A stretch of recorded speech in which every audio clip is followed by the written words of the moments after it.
Elevated places where wide awake me and hide away. Melanated faces make circulations through outer space. Cows graze, don't need vegetation, no need for medication. Restoration happens with proper diet and meditation. Levitate, ponder our future greatness, repeat the cadence. Mama, can't you see what Muhammad's making? Muhammad's taking me, made me fast, crisp and lean. I'm on a new regime. Ruler, king, husband and father, son, brother and scholar, artist, author, lawyer and doctor, senior corporate partner. Just charted over the water, mountain, deserts and forests. Me and sharpen men like swords on each and every.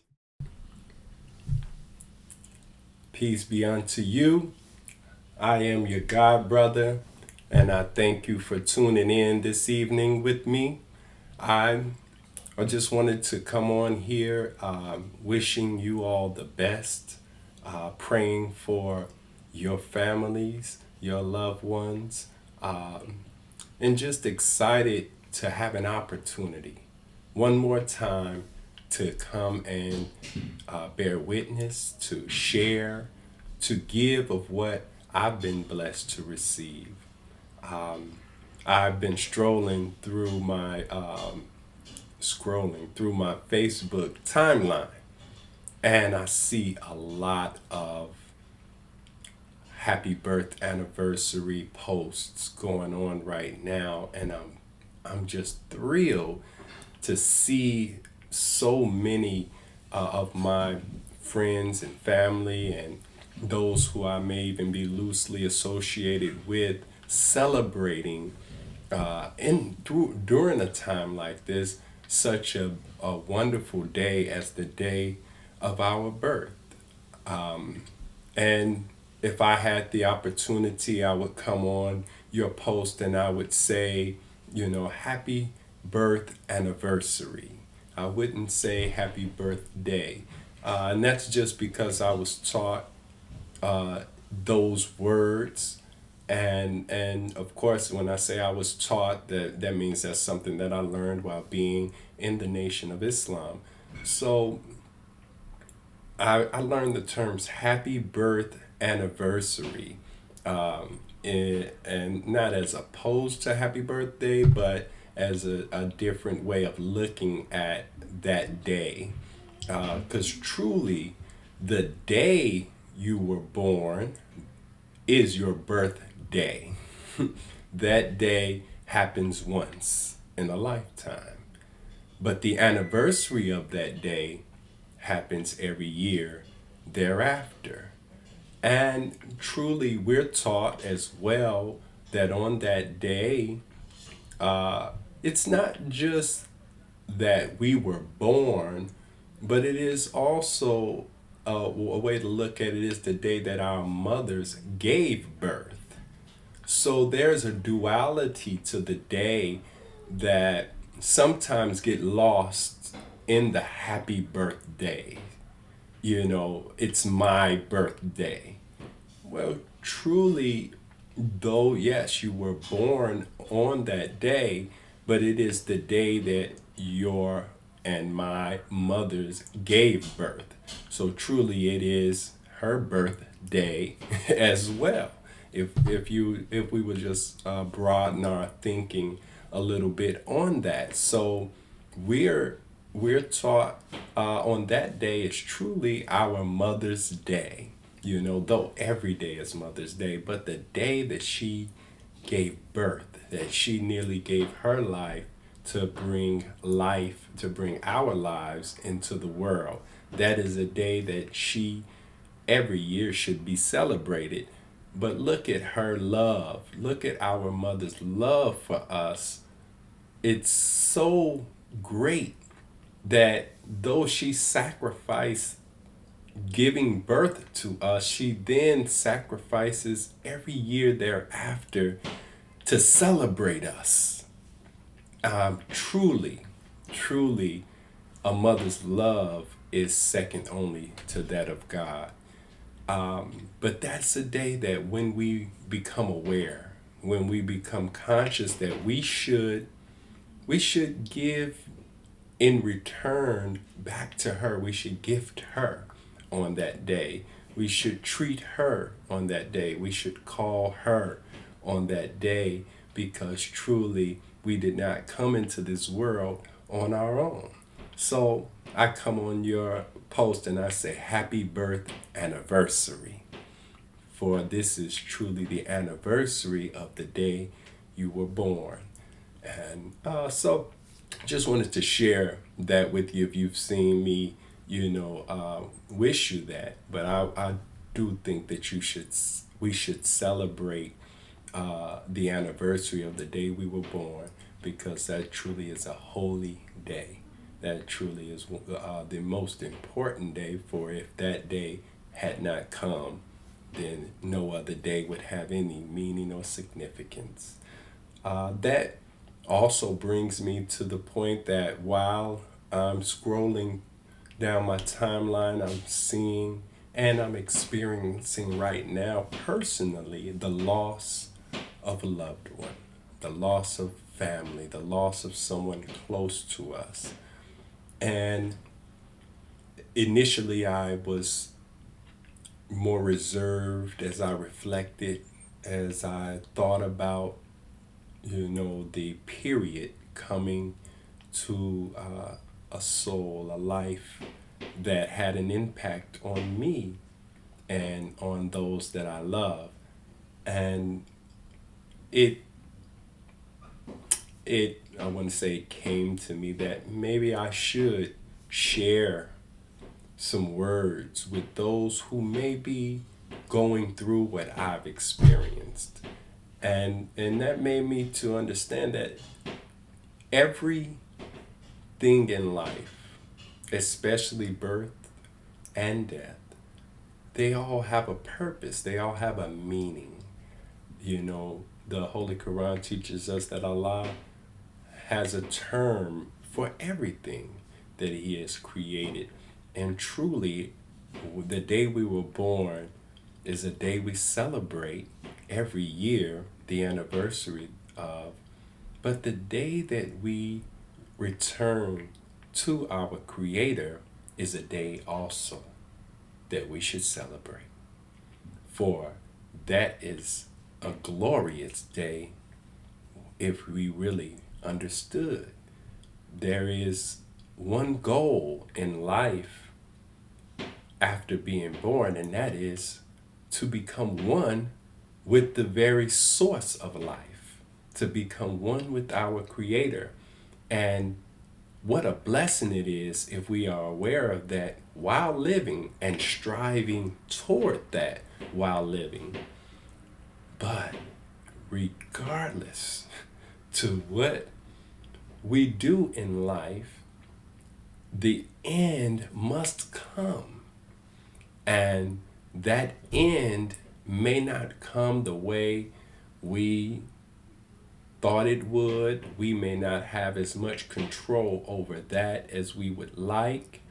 The Quran teaches us that Allah is the author of death, of life and of death. He's the ultimate cause of death.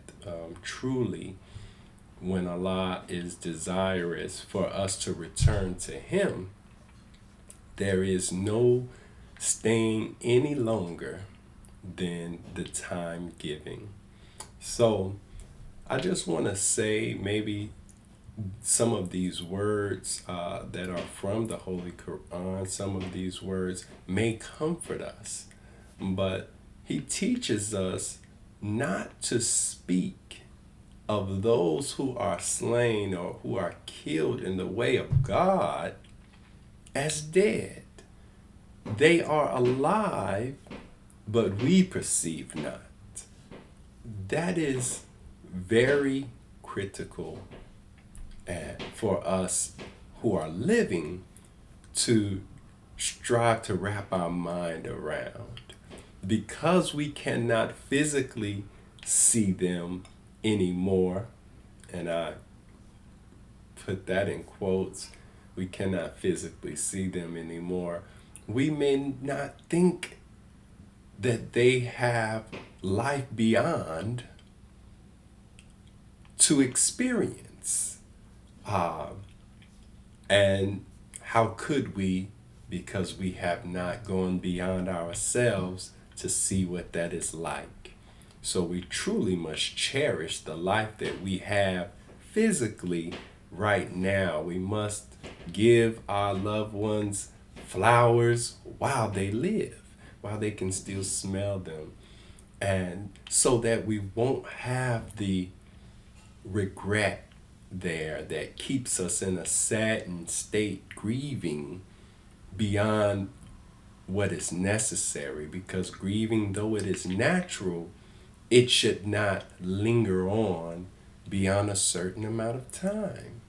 Because Allah does not wish for us to stay in a state of grief over the taking of a life when He has authored this thing for life and for death. So let us look at the life that we're living. Peace, God, Papa San. Thank you for tuning in, my brother, and thank you for bearing witness to what I'm trying to say to our brothers and sisters out there in social media world. I'm just here, brother, giving the best of what I have to give to help comfort those who have lost loved ones. And a lot of us really have lost loved ones this year, more so than any other time. So I'm looking at this and I'm saying, wow, the God is working. He is taking what belongs to Him. And since I am one who belong to Him, whenever He is ready, whenever my term is set, I must go that way as well. But I put the quotes around because we don't see them. But because you don't see me anymore does not mean that I am gone. In fact, if you look at my children, you see me. If you look at my wife, you see me.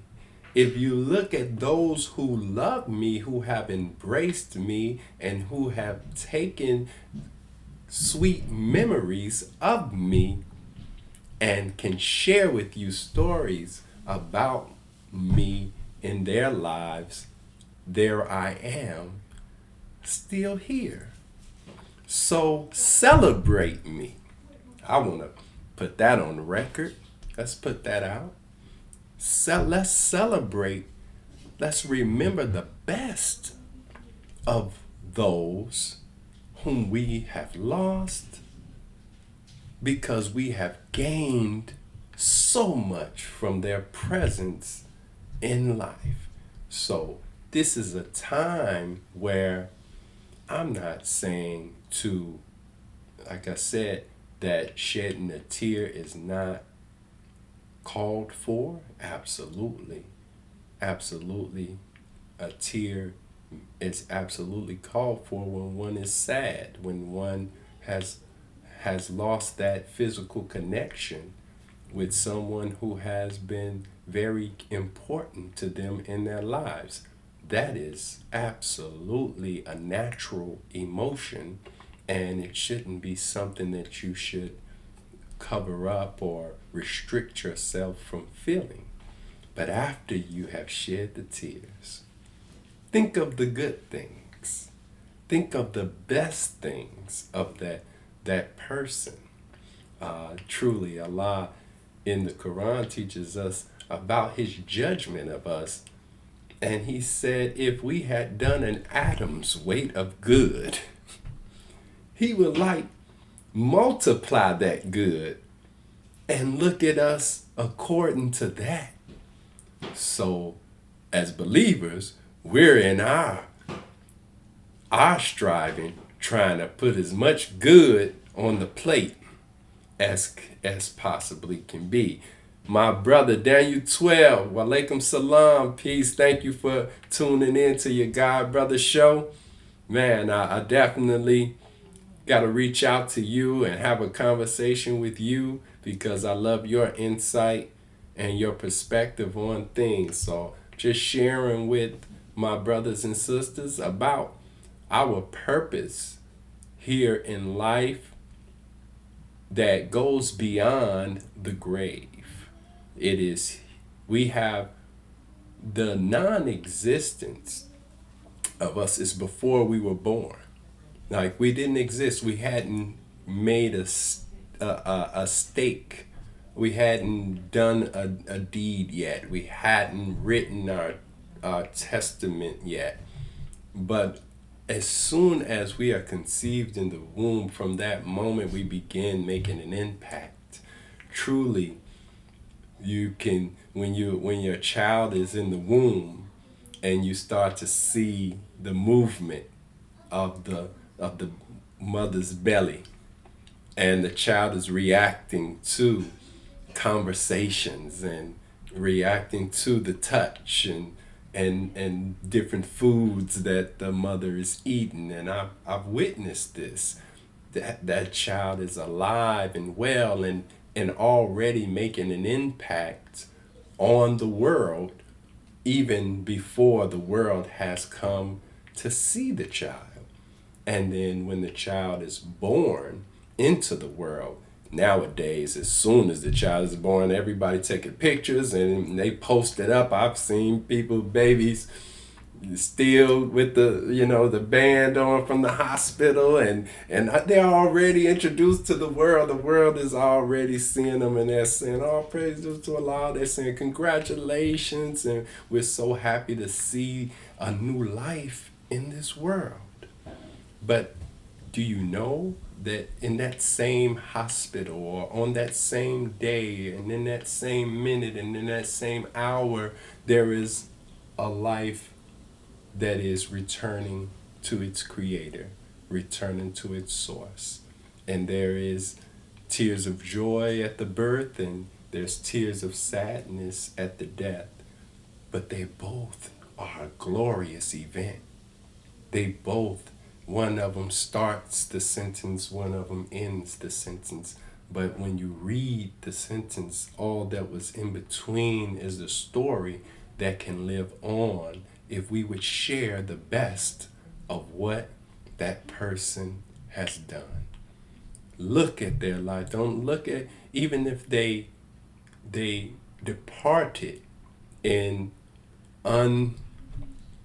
in circumstances that we may not understand, we may not feel good about, and it may hurt us. How they returned, the manner that they returned in, but walaikum salam, my brother Mustafa. Thank you so much for your support. I appreciate you tuning in, keeping up with your God, brother.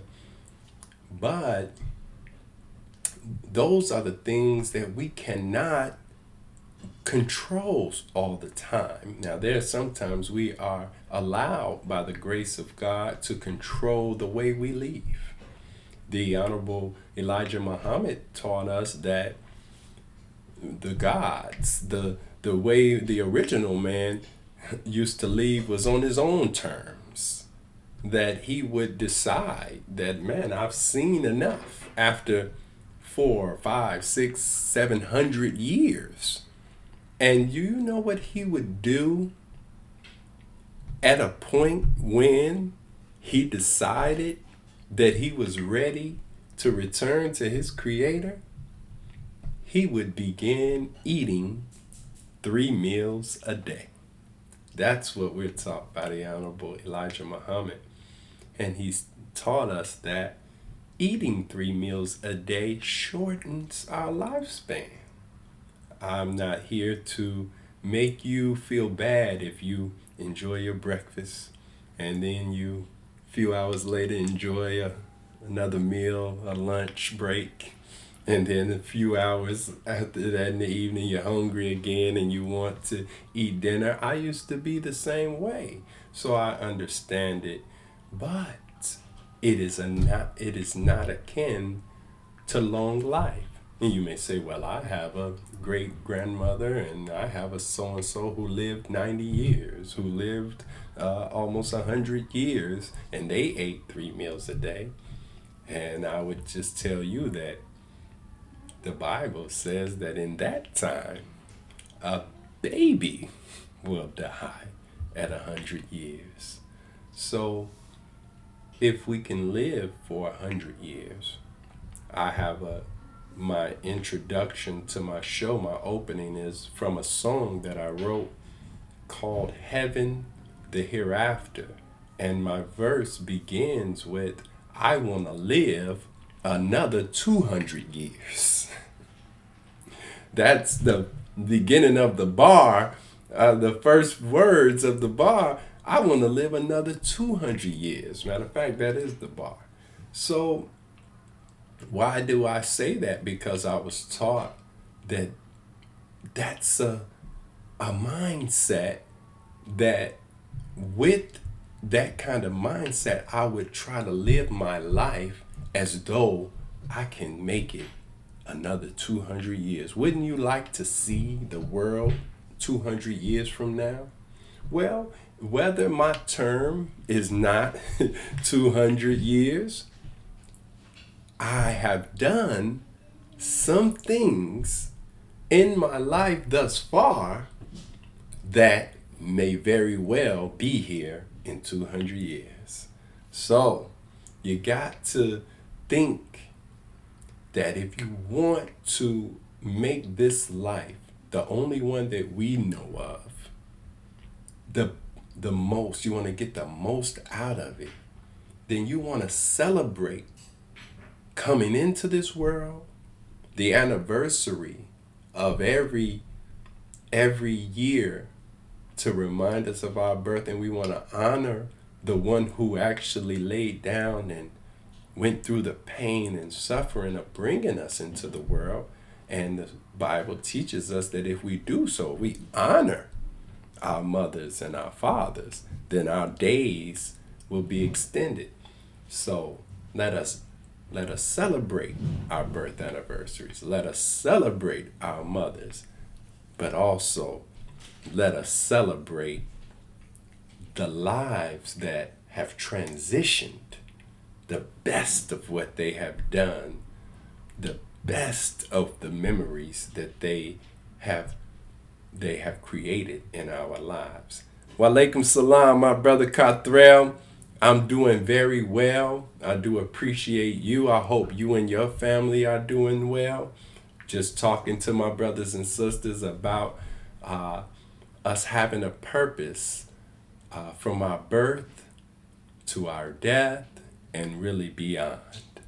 So, just sharing some of the wisdom that we have been taught, and I hope that something that I've shared has affected or benefited you and those who you love. Maybe you look at them differently, maybe you see things differently.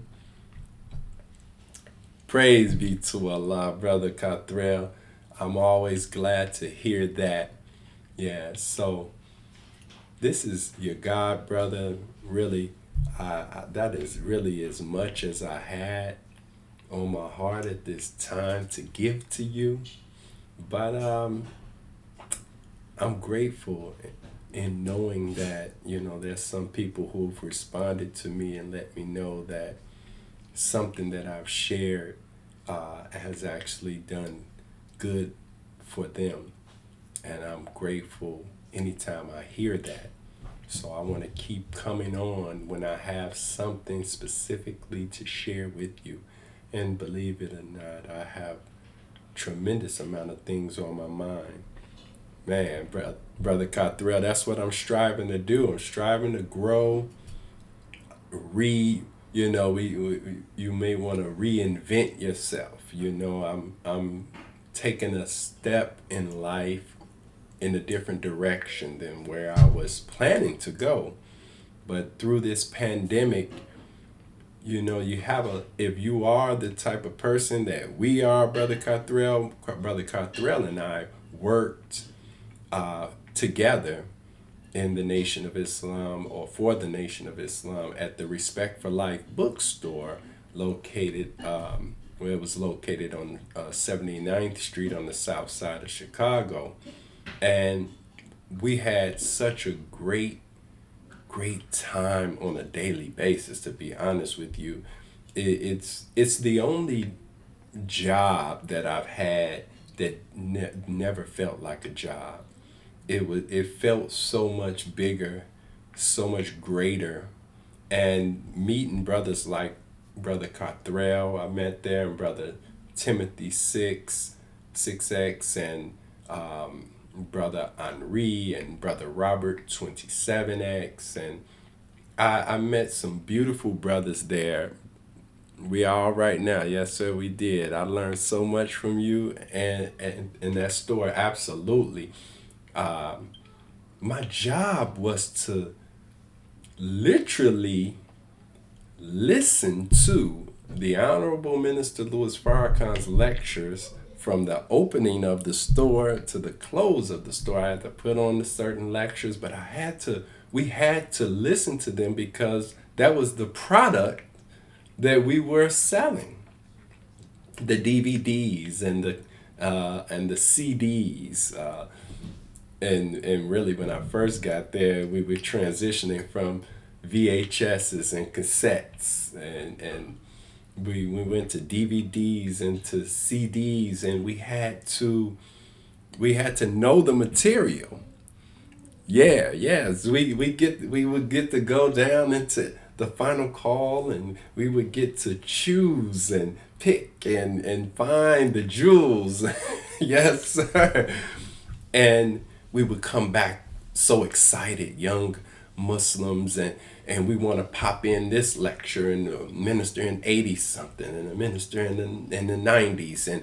And the beautiful thing is we would have brothers and sisters that would come to the bookstore who were there at those lectures. Some who had tremendous roles to play at that time and in those lectures, and they would give us the context and the backdrop, and so we were being fed in such a way where it wasn't just watching a lecture but experiencing a time that we at that time were not present, but Lord knows we got to the point where we can start to piece the puzzle together. The minister went here and then went there, and he spoke here, and this was a response to, and this led to, and having that type of context helped us to deal with the customers, some of which had never heard the teachings or had heard it briefly and were drawn to the store, and they would come in with so many questions, and we would have to be able to represent the teachings, and representing the teachings is not a easy task, I would just say, but it required us to know what we were talking about. So when you listen to the lectures, you had to study what the minister was saying to do in the lecture. So I may not have been in the mosque in the 80s or the 90s, but if he said to do something, then we had to study what he said to do. Yes, we were the ambassadors. Absolutely, brother. And being in that position has molded and shaped us in such a way that today we're watching the very things we heard the minister say would happen 20 and 30 years ago. If we're watching them. So we're not shocked by the hour. We're not thrown off in that way. We're like, wow, he said, he had a lecture called The Divine Destruction of America. I have a book right here by the Most Honorable Elijah Muhammad, The Fall of America. So in a pandemic happening is not far-fetched. Now the blessing of one of the greatest blessings of this year, if not the greatest, was the Honorable Minister Louis Farrakhan on July 4th, and that message, The Criterion. And if you have not seen that lecture yet, you would be you wouldn't want to leave 2020 without having watched the July 4th message by the Honorable Minister Louis Farrakhan, The Criterion. It is available. You may want to go to noi.org to see it there. You can type it in on YouTube. I've seen that it's still up there. You may want to go to thefinalcall.com and just look for that message and watch that, because truly what is going on even to this very moment, he has given us guidance on. He has told us what to do and what not to do. And if you are a student of the Most Honorable Elijah Muhammad, then you know that the Honorable Elijah Muhammad told us, or told the believers at that time and us at this time, that wherever you see him, the Honorable Minister Louis Farrakhan, look at him. And wherever you hear him, listen to him. And wherever he advises you to go, go. And wherever he advises you to stay from, stay from. And that is what we are required to do. That's divine instructions. And the Honorable Minister Louis Farrakhan is a man where when you try him by listening to him and doing what he says do and staying away from what he says stay away from, you will become a bearer of witness of the fact that that man is divinely guided and backed by Almighty God and his Christ. So I can go on and on about the Honorable Minister Louis Farrakhan, because he is so important in my life and to those who are close to me. We can't go a moment really throughout the day without bearing witness that if it were not for his presence in our lives during a time like this, we would be lost, truly lost. We would be in darkness. So I hope that those of you who have not tried him would give him the opportunity to show you by guiding you to the knowledge of yourself, the knowledge of your God, the knowledge of this time that we are living in, and what must be done. So I can, like I said, that's something that comes naturally at this point, as I was bearing witness with Brother Cothrell, who has left in the comments section the phone number to the final call so that you can order copies of the lecture. And that's what we do, brother. We do it at this stage, and I'm grateful for it. We do it so naturally. My wife and I were talking earlier today, and I just was telling her, like, wow, you just naturally do it. We can have whatever conversation we're having, and she's like, yeah, and the minister said, and the Quran said, and it's just like the teachings just come out so naturally, and I'm just sitting there in awe at her and grateful to Allah for blessing me to have chosen her as a wife. This is absolutely what I need.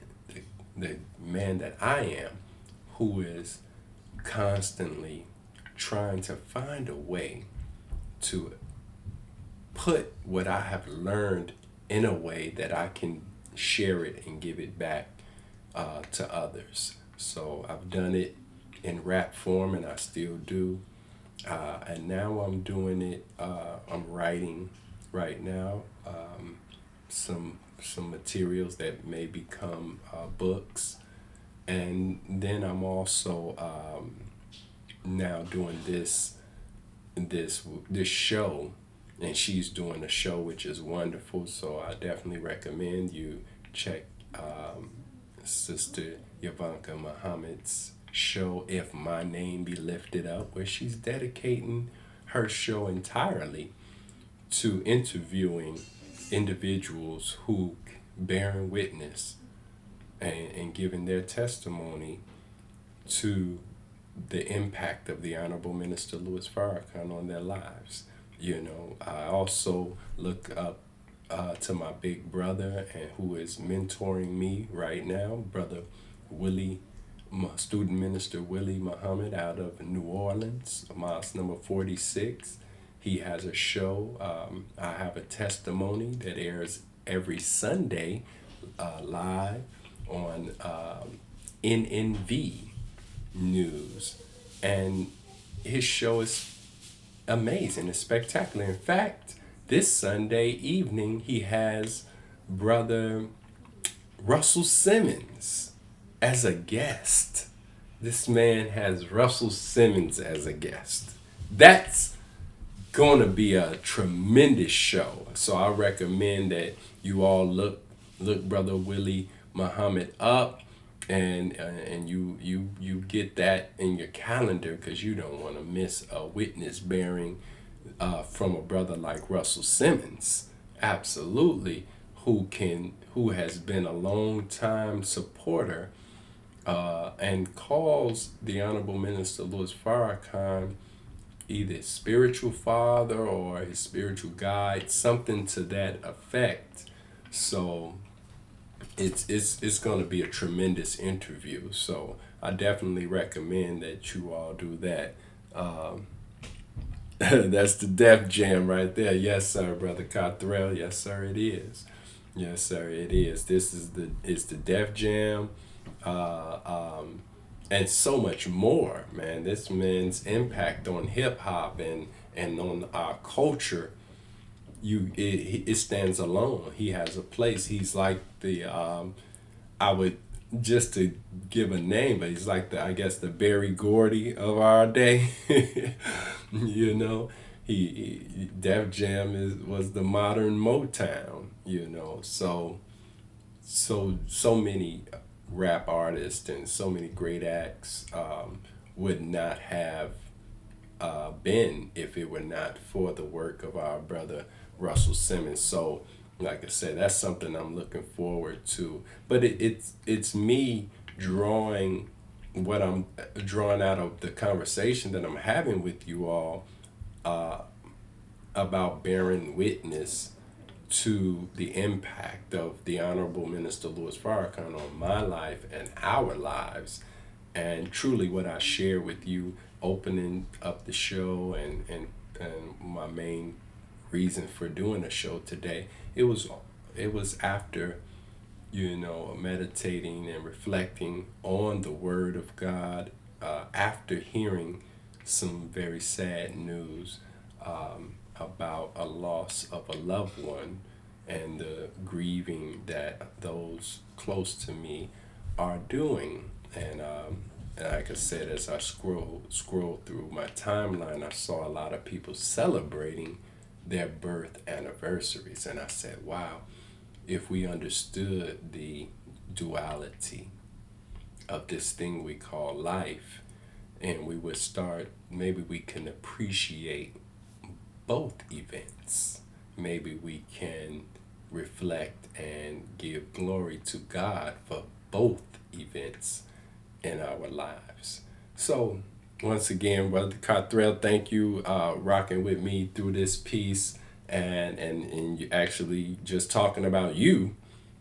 I got a chance to share some of my personal experiences coming up as a believer and a member of the Nation of Islam, following the Honorable Minister Louis Farrakhan. And anytime I get a chance to do that, truly I am walking in my purpose. Uh, I'm going to sign off now, and like I say, wish you all the best. I am praying for those who are going through a tough time right now, and I am really praying for those who are celebrating the best time right now, because truly after difficulty comes ease, or with difficulty there is ease. So, God willing, I'll speak to you all again very soon. I am your God brother. Thank you for tuning in. Thank you, Brother Mustafa. And I hope to see you all again very soon. God bless you. Peace.